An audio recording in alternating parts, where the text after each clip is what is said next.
আজকে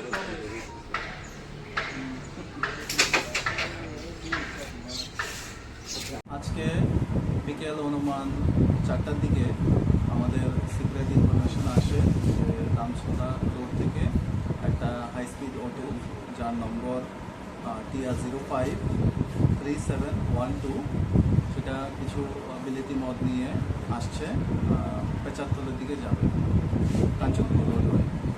সেই মোতাবেক আমরা অ্যাম্বুসে বসি এবং আমরা অফিসার এসআই রাজীব অধিকারী এবং স্টাফ অটোটাকে আটক করে এবং চেকিংয়ে দেখা যায়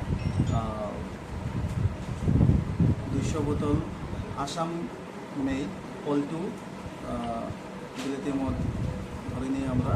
এছাড়া কিংফিশার বিয়ার 48 বোতলস এবং হুইস্কি আইকন 48 বোতলস এগুলো আমরা বাজেয়াপ্ত করি এবং সঙ্গে একটা হাই স্পিড অটো ছিল সেটাকে আমরা বাজেয়াপ্ত করি এবং অটো ড্রাইভার যে নাকি নিজেকে মালগুলো মালিক বলে পরিচয় দিয়েছে তাকে আমরা অ্যারেস্ট করেছি। স্যার ওর নাম কি যাকে আপনি অ্যারেস্ট করেছেন?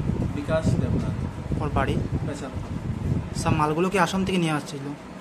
এরকমই বলেছে ওর রিপোর্টে যে আসাম থেকে মালগুলো নিয়েছে। কোথায় নিয়ে যাবে স্যার বলুন? পেশারতল নিয়ে যাবে। স্যার মালগুলি আনুমানিক কালোবাজার মূল্য কত হতে পারে? আমরা ধরে নিয়েছি কালোবাজারের মূল্য 60,000। অটোটাকেও স্যার আটক করা হয়েছে?